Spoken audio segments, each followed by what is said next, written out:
함께 사도신경으로 우리의 신앙을 고백하시겠습니다.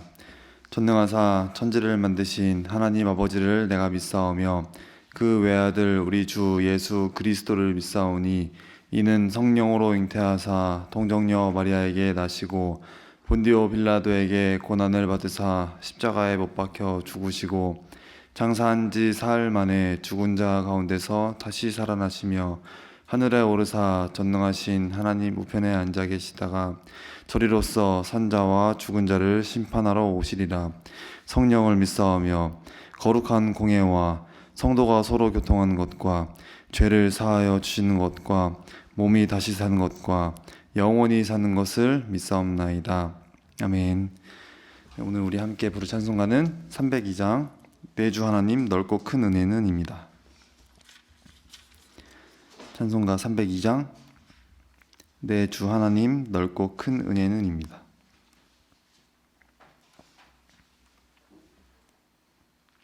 네, 찾으셨으면 가사 먼저 함께 읽겠습니다. 내 주 하나님 넓고 큰 은혜는 저 큰 바다보다 깊다. 너 곧 닷줄을 끌러 깊은 데로 저 한가운데 가보라. 언덕을 떠나서 창파에 배 띄워 내 주 예수 은혜의 바다로 내 맘껏 저어가라. 왜 너 인생은 언제나 거기서 저 큰 바다 물결 보고 그 밑 모르는 깊은 바닷속을 한번 헤아려 안 보나. 언덕을 떠나서 창파에 배 띄워 내 주 예수 은혜의 바다로 내 맘껏 저어가라. 많은 사람이 얕은 물가에서 저 큰 바다 가려다가 찰싹거리는 작은 파도 보고 마음 약하여 못 가네. 언덕을 떠나서 창파에 배 띄워 내 주 예수 은혜의 바다로 내 맘껏 저어가라. 자 곧 가거라. 이제 곧 가거라. 저 큰 바다 은혜 바다 향해 자 곧 내 노를 저어 깊은 데로 가라. 망망한 바다로. 언덕을 떠나서 창파에 배 띄워 내 주 예수 은혜의 바다로 내 맘껏 저어가라. 아멘. 함께 찬양하시겠습니다.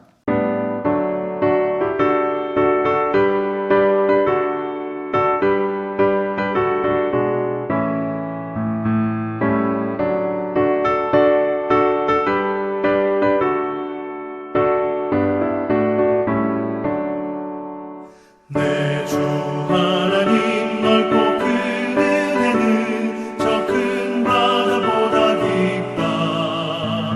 너 곧 닷줄을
오늘 우리에게 주시는 하나님의 말씀은 고린도후서 6장의 말씀입니다.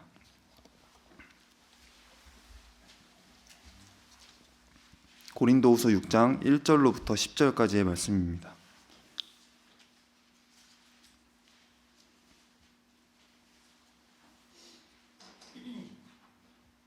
고린도후서 6장 1절로부터 10절 다 찾으셨으면 함께 읽겠습니다. 우리가 하나님과 함께 일하는 자로서 너희를 권하노니 하나님의 은혜를 헛되이 받지 말라. 이르시되 내가 은혜 베풀 때에 너에게 듣고 구원의 날에 너를 도왔다 하셨으니 보라 지금은 은혜 받을 만한 때요 보라 지금은 구원의 날이로다. 우리가 이 직분이 비방을 받지 않게 하려고 무엇에든지 아무에게도 거리끼지 않게 하고 오직 모든 일에 하나님의 일꾼으로 자천하여 많이 견디는 것과 환난과 궁핍과 고난과 매맞음과 갇힘과 난동과 수고로움과 자지 못함과 먹지 못함 가운데서도 깨끗함과 지식과 오래 참음과 자비함과 성령의 감화와 거짓이 없는 사랑과 진리의 말씀과 하나님의 능력으로 의의 무기를 좌우에 가지고 영광과 욕됨으로 그러했으며 악한 이름과 아름다운 이름으로 그러했느니라. 우리는 속이는 자 같으나 참되고 무명한 자 같으나 유명한 자요 죽은 자 같으나 보라 우리가 살아있고 징계를 받는 자 같으나 죽임을 당하지 아니하고 근심하는 자 같으나 항상 기뻐하고 가난한 자 같으나 많은 사람을 부요하게 하고 아무것도 없는 자 같으나 모든 것을 가진 자로다. 아멘. 사랑하는 여러분, 지난밤 평안히 주무셨습니까? 주님께서 주시는 오늘 은혜, 주님께서 주시는 은혜로 오늘을 살아가는 귀한 날 보내시기 바랍니다. 우리는 하나님의 은혜로 삽니다. 하나님의 은혜로 삽시다. 성도들은 나의 실력, 나의 경험, 나의 방법 이런 것들로만 사는 것이 아니라 하나님의 은혜로 사는 것입니다. 내가 이 자리에 있기까지, 오늘 우리가 이 자리에 있기까지를 되돌아보면 나의 나 된 것은 하나님의 은혜다 라는 고백을 안 할 수가 없지 않습니까? 유명한 바이올린 연주가 옛날에 돌아가셨는데요. 아이작 스턴이라는 사람이 중국을 방문했을 때 겪었던 일화입니다. 중국 전역에서 이제 곳곳에서 아이들을 발탁해가지고 관현악단, 국립관현악단을 만들어서 연주를 했어요. 근데 이 10몇억 인구에서 아이들을 선발하다 보니까 실력이 이만하지 않잖아요. 대단했습니다. 보통 연주를 잘하는 게 아니었는데 거기다가 당시 공산주의 이제 특유의 스파르타식 훈련을 겪은 아이들이었다 보니까 어려운 곡들인데도 그 어린 아이들이 굉장히 연주를 잘했다고 해요. 근데 쭉 연주를 듣고 연주가 끝난 뒤에 아이작 스턴이 이렇게 이야기를 했다고 합니다. 자신의 생각을 얘기하는데, 첫째는 어린 나이에 기교 있는 음악을 연주하는 아이들, 이걸 보고 굉장히 놀랐다. 둘째는 그러면서도 이토록 영혼이 없는 음악은 처음이다. 되게 무서운 얘기예요. 스파르타식 훈련을 했어요. 그래서 그걸 통해서 단기간에 아이들의 실력을 엄청 늘렸는데, 근데 단기간에 그 안에 영혼이 담긴 연주, 영감이 담긴 연주는 단기간에 이루어질 수 없었다는 이야기입니다. 성공하는데도, 우리 인생에서도 성공하는데 속도가 굉장히 중요하죠. 그러나 그 안에 양심도 없고 영혼도 없고 특히 하나님이 없다고 한다면 그것은 비극으로 끝날 수가 있습니다. 우리나라의 역사를 보면은 속도를 내기 위해서 굉장히 발버둥쳐왔잖아요. 물질적인 부를 위해서 잘 먹고 잘 살아봐야 된다고. 그렇게 속도를 내고 살아왔습니다. 근데 그 속에 영혼이 있었나요? 양심이 있어서 오늘 이 사회가 양심 있는 사회가 되었을까요? 하나님이 있었나요? 우리는 속도를 한번 줄여보면서 하나님의 음성을 듣고 자신을 돌아보는 시간을 가져야 할 줄로 믿습니다. 1절 말씀, 오늘 본문 1절 말씀 함께 읽어보겠습니다. 우리가 하나님과 함께 일하는 자로서 너희를 권하노니 하나님의 은혜를 헛되이 받지 말라. 네, 아멘. 여기 헛되이라고 번역된 헬라어는 에이스케논이라는 단어인데 공허하다라는 뜻이에요. 공허한. 하나님의 은혜를 공허한 걸로 만들지 말아라. 아무것도 아닌 것처럼 만들지 말라. 그리스도께서 우리를 구원하시기 위해서 죽으셨잖아요. 인간의 몸을 입고 친히 오셔서 말 밥통에 오셔가지고 우리를 위해서 살다가 우리를 위해서 우리의 죄를 대신해서 죽으셨잖아요. 우리에게는 그것이 은혜이죠. 값없이 주어진, 내가 아무런 공로도 하지 않았고 노력도 하지 않았지만 거저 나한테 주신 선물입니다. 그런 점에서 은혜입니다. 근데 그 은혜, 예수님께서 희생하시고 하나님께서 자기 하나뿐인 아들을 걸어서 우리를 위해서 내놓으셨던, 죽게끔 허락하셨던 그 은혜, 그걸 헛된 것으로 받지 말라는 것입니다. 그러기 위해서 우리에게는 그리스도를 위한, 하나님을 위한 새로운 결단, 또 은혜의 다짐, 이런 게 필요한 것입니다. 노력이 필요한 거죠. 공짜이지만 공짜처럼 생각하면 안 되는 겁니다. 그렇죠? 그리스도의 자기를 비운 그 순종, 하나님 뜻에 순종하는 것과 우리에 대한 사랑으로 인해서 자기의 몸을 기꺼이 내어 바친 것, 그것을 공허한 것으로 만들지 말라는 것입니다. 당시 고린도 교회는 바울이 거기서 선교를 하고 있었는데 십자가의 도를 전하고 하나님의 복음을 전하면서 신앙이 잘 정착되고 있었어요. 근데 이간하는 사람들이 등장합니다. 거짓 교사들이 들어와서 이간을 하고 복음을 왜곡시키게 돼요. 그러니까 성도들의 신앙이 하나씩 흔들리게 되는 겁니다. 염려가 생기겠죠. 열심히 복음을 전파해서 잘 이렇게 조금씩 든든히 다져 나갔는데 거짓 교사들이 와가지고 이제 다 흩어놓는 거예요. 흔들리게 되니까 사도 바울이 경고를 한 겁니다. 하나님께서 주신 은혜와 십자가의 도가 이미 주어졌는데 자꾸 이제 흔들리게 되니까 경고를 했어요. 2절 말씀. 내가 은혜 베풀 때 너에게 듣고 구원의 날에 너를 도왔다. 우리의 기도를 들으시고 구원의 날에 우리를 도왔다라고 말씀하십니다. 그때 그날이 언제냐고 하냐면은 2절 하반절 보면 보라 지금은 은혜 받을 만한 때요 보라 지금은 구원의 날이로다. 바로 지금이라는 겁니다. 여기에서라는 겁니다.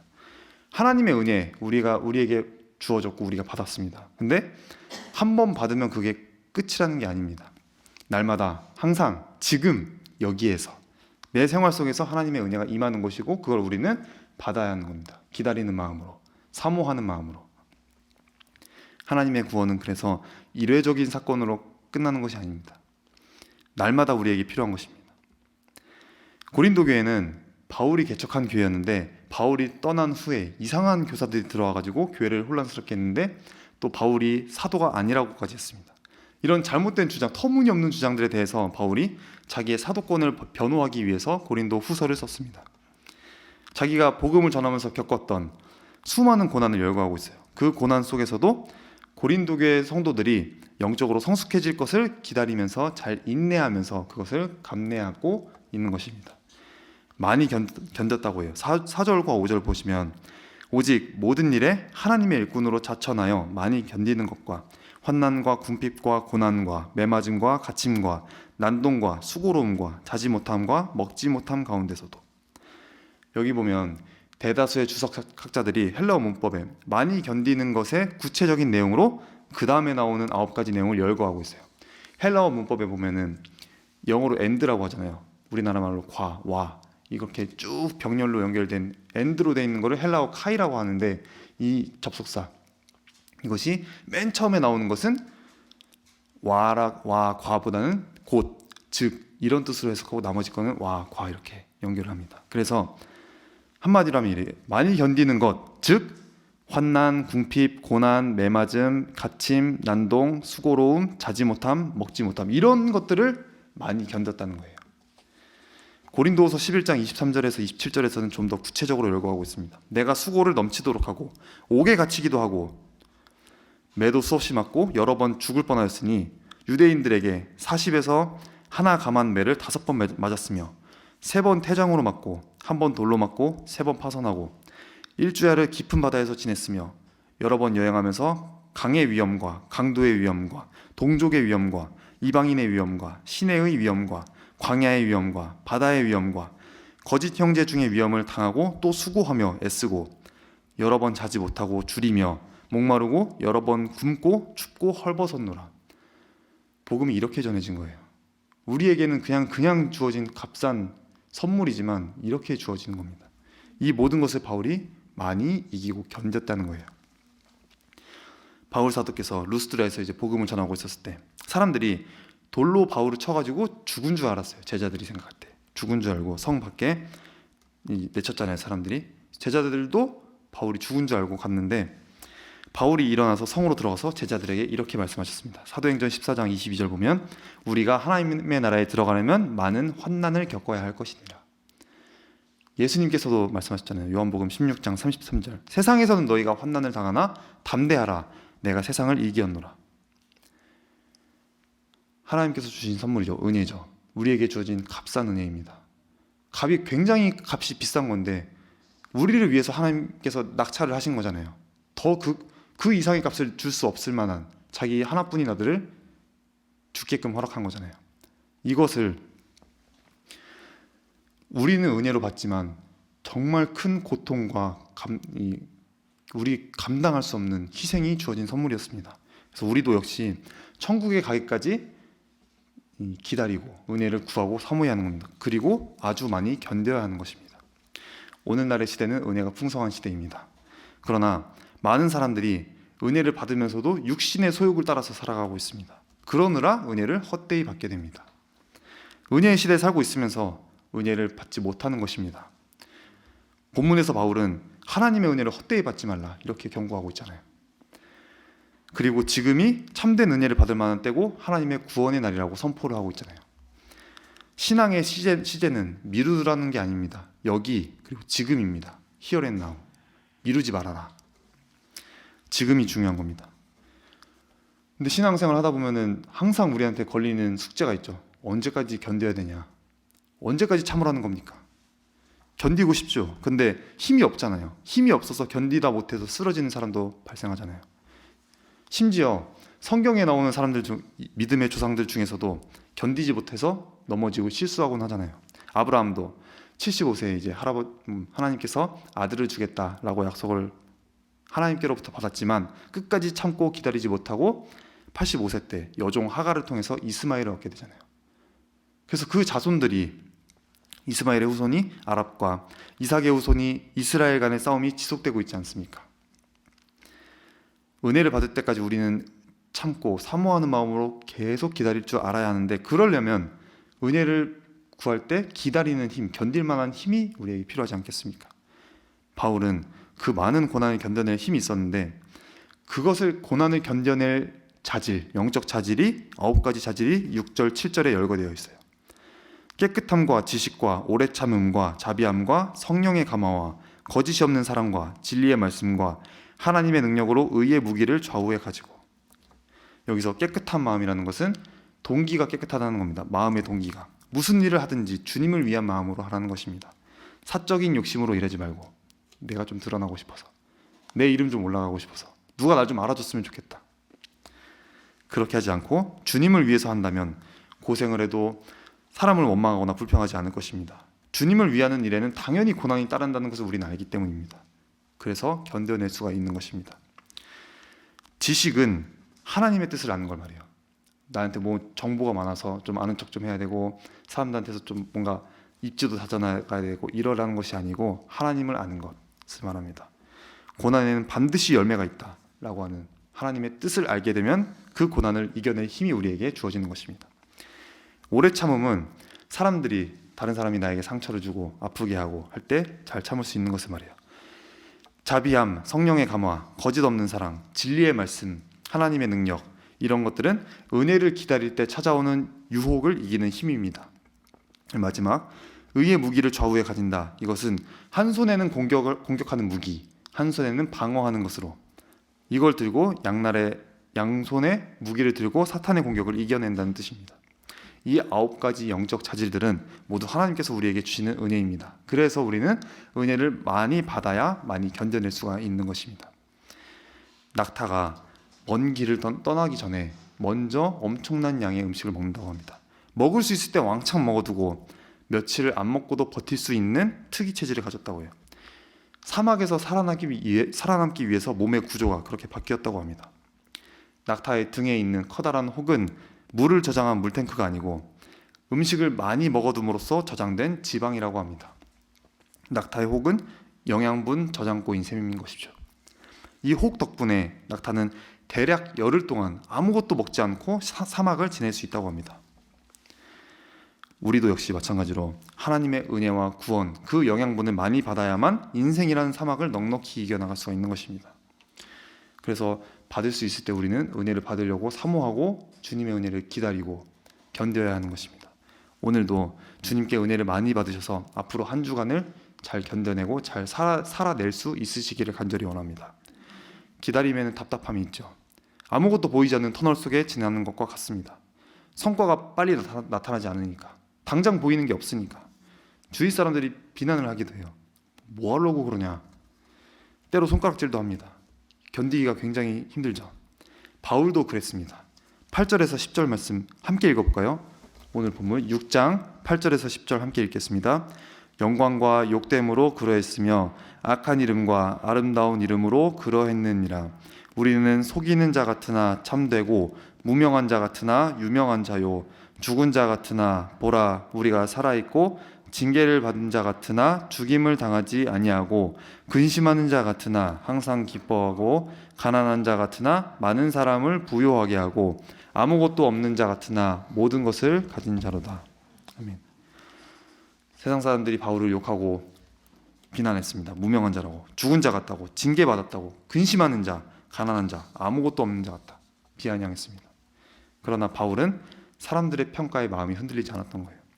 스스로 하나님의 영광스러운 자녀라고 생각했습니다.